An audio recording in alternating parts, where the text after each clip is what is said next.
এখন আমরা আছি বাগেরহাট জেলার শরণখোলা উপজেলার সুন্দরবনের যে নদী, এই নদীর প্রান্তে ওপারে সুন্দরবন শরণখোলা রেঞ্জ, যেটা ফরেস্ট অফিস। এই সুন্দরবনের এই প্রান্তে দাঁড়িয়ে হয়তো আমরা এই পৃথিবীর সৌন্দর্য উপভোগ করতে যাচ্ছি। তো আমি একটা বিষয় আজকে এখন আলোচনায় আনতে চাচ্ছি যে আমাদের বর্তমান ধর্মীয় করার ব্যাপারে সমস্ত মানুষ, অধিকাংশ মানুষ ধারণা কল্পনা অনুমানের পরে ধর্ম করছে। তো ধারণা কল্পনা অনুমান করে কোনো জিনিস সম্পর্কে যে জ্ঞান অর্জন করা যায়, এই জ্ঞান কিন্তু ভাসমান জ্ঞান। যেমন একটা মানুষ, আমরা আজকে এখানে ভ্রমণ করলাম, এখানে ভ্রমণ করার পরে বাস্তব যে জ্ঞান লাভ করলাম, এটা কিন্তু বই পুস্তকের মাধ্যমে জ্ঞান অর্জন করার থেকে এটা কিন্তু একটা সত্য জ্ঞান, যেটা আমার অন্তরে ধারণ করছি। তো আমাদের ধর্মীয় ব্যাপারেও ঠিক আল্লাহ আমাদের কাছে, আল্লাহ সম্পর্কে আমাদের ধারণা কল্পনা অনুমান করছি, বা নবী সম্পর্কে, রসুল সম্পর্কে আমরা ধারণা কল্পনা অনুমান করছি। তো এই সত্য সম্পর্কে ধারণা কল্পনা অনুমান মোটেও গ্রহণযোগ্য নয়। এইটা কোরআনে সূরা ইউনূসের 36 নম্বর আয়াতে বলছে। তো যদি আমাদের ধর্মে কয়েকটা জিনিস না থাকতো, তাহলে এই বাস্তবতার প্রয়োজনীয়তা আছে বিধায় রসুলের প্রয়োজন। যদি শুধু আল্লাহ মানে ধারণা কল্পনা অনুমান করি যদি আমাদের ধর্ম করার এটা ফলপ্রসূ হতো, তো তাহলে আমাদের রসুলের কোনো প্রয়োজন হতো না। যেহেতু রসুলের প্রয়োজন, তাহলে রসুলের প্রয়োজনটা এই জন্য যে ধর্মটাকে বাস্তবে রূপ দিয়ে, বাস্তবের ভিতর দিয়ে ধর্ম পালন। কিছু বলেছি, দেখো, খেয়াল করে দেখো। তা আমি কয়েকটা জিনিস লক্ষ্য করছি। বাস্তব যে ফিজিক্যাল যে কর্মগুলা, যেগুলো কর্ম রসুলের, সেই কর্মগুলার ভিতরে 1 নম্বর কর্ম হচ্ছে, যদি আদম কাবায় সেজদার বিষয়টা প্রচলিত না থাকতো, প্রয়োজন না হতো, তাহলে রসুলের কোনো দরকার ছিল না। তাই তো? আদম কাবায় সেজদাটাকে যারা অমান্য করছে, এটা যারা মানছে না, তাদের কাছে আমার প্রশ্ন যে আদম কাবায় সেজদায় যদি পৃথিবীতে প্রয়োজনীয়তা না থাকতো, তাহলে রসুলের কোনো দরকার নেই। আল্লাহ আছে, আল্লাহ বিশ্বাস করি, আল্লাহর কিতাব আছে, কিতাব বিশ্বাস করি, দোজক আছে, ফেরেশতা আছে, বেহেশত আছে ইত্যাদি, এই সমস্ত আমরা বিশ্বাস করি, রোজ কিয়ামত বিশ্বাস করি। তা আমাদের এখানে আবার রসুল বিশ্বাসের দরকারটা ছিল। রসুল বিশ্বাস এই জন্য হচ্ছে যে আমাদেরকে এই আদম কাবায় সেজদাটা করতে গেলে একটা রসুলের প্রয়োজন হচ্ছে। আদম কাবায় সেজদার প্রয়োজন কেন হচ্ছে? আমাদের দেহের ভিতরে শয়তান রয়েছে। শয়তানটা কখন আসলো? আদমকে যখন সেজদা করলো ফেরেশতারা, তখন তো শয়তান ছিল না। আদম যখন গন্ধম খেয়ে ফেললো, তখন শয়তান তার দেহের ভিতরে সংশ্লিষ্ট হয়ে গেল। এই শয়তান থেকে আদমকে পবিত্র করতে গেলে তখন সেই শয়তান সংশ্লিষ্ট বনি আদম সন্তান, আমরা শয়তান সংশ্লিষ্ট। তা আমাদের দেহের ভিতরে শয়তান আছে। শয়তান থেকে পবিত্র হতে হলে আমাদেরকে আদম কাবায় সেজদার মাধ্যমে পবিত্র হতে হচ্ছে। কারণ আদম কাবায় সেজদা করলে শয়তান বলছে যে না, আমি আদম সেজদার সামিল হব না, সূরা হিজরের 33 নম্বর আয়াত। এজন্য আমাদেরকে আদম কাবায় সেজদার সামিল হওয়ার জন্য যখন আমরা হব, তখন আমাদের ভিতর থেকে শয়তান বেরিয়ে চলে যাবে। এই আদম সেজদার প্রয়োজনীয়তা আছে বিধায় আমাদের রসুলের প্রয়োজন। যারা আদম সেজদা অস্বীকার করছে, তাদেরকে এটা মেনে নিতে হবে, আদম সেজদা যারা আদম কাবায় আল্লাহকে সেজদা যারা অস্বীকার করছে, নিষ্প্রয়োজন মনে করছে, তাদের কাছে রসুলের কোনো প্রয়োজন নাই। যেহেতু রসুলের প্রয়োজন আছে, তাহলে আমাদের রসুলের মাধ্যমে যে বাস্তবায়ন করা, আল্লাহ পাকের পবিত্রতা অর্জন, এটারও প্রয়োজন আছে।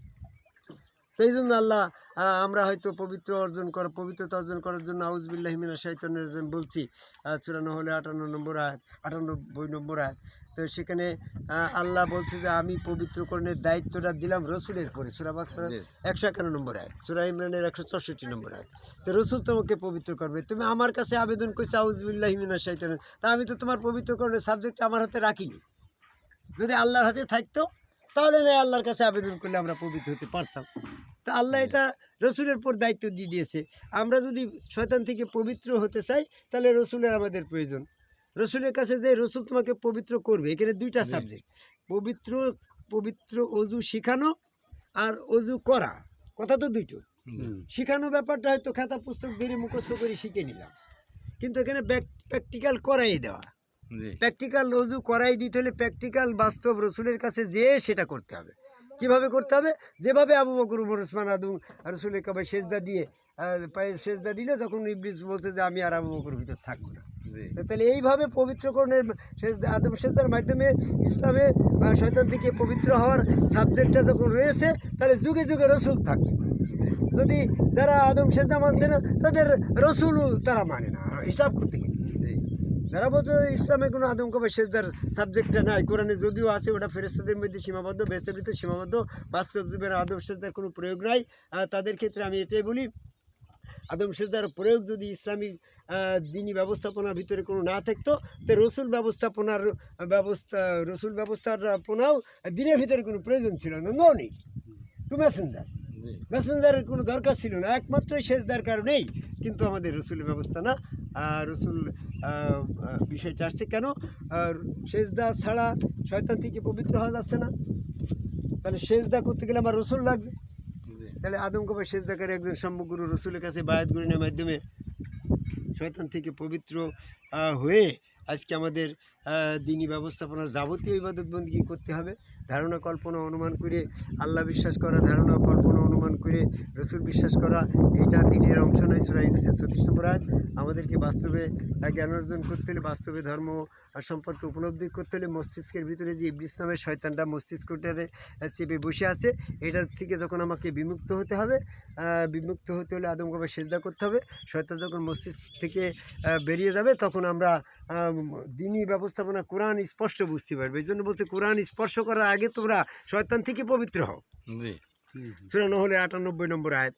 তাহলে আমরা শয়তান থেকে পবিত্র না হয়ে কোরআন বুঝতে পারছি না, মুমিন হতে পারছি না, পবিত্র হতে পারছি না, অজু হচ্ছে না। এই জন্য আমাদেরকে একজন আদম কবে সেজদাকারী একজন সমগ্র রসুলেরই প্রয়োজন।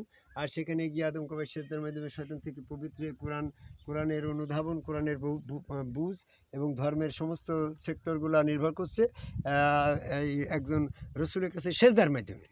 এই জন্য যারা বলছে যে রসুল না পাঠিয়ে কাউকে আমি শাস্তি দিই না, সূরা বনী ইসরাঈলের 15 নম্বর আয়াত। এখন এখানে ইমানের পরীক্ষা, ওই জায়গায় সেজদা দিয়াটাই হচ্ছে ইমানের পরীক্ষা। ইমানের পরীক্ষায় যখন সার্টিফিকেট পেয়ে যাবো, পরপারে যখন মৃত্যুর পরে এরকম আল্লাহ পাকের ইমান পরীক্ষা করবে, তখন পায়ে সেজদা দিয়ে ইমান পরীক্ষা করা হবে। যে সম্পূর্ণ বিষয়বস্তু রয়েছে এই আদম কবে আল্লাহকে সেজদার মাধ্যমে। আর এই জন্য আমাদের দিনী ব্যবস্থাপনায় রসুলের প্রয়োজন। যারা রসুল দাবি করছে, পীর দাবি করছে, নাইবি রসুল দাবি করতে, সেজদা মানছে না, তা আসলে তারা রসুলই না।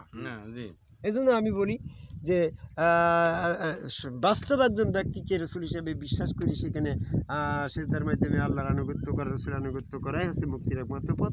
এই পথে আসার আহ্বান করে খুলনা বিভাগের বাগেরহাট জেলার শরণখোলা উপজেলার সুন্দরবন সংলগ্ন এই সুন্দরবনের পাশে নদীর শরণখোলার এখানে দাঁড়িয়ে পৃথিবীর সকল মানুষকে আদম কবে সেজদা করার মাধ্যমে শয়তান থেকে পবিত্র হওয়ার আহ্বান করে আমার কথা শেষ করি। জয় গুরু।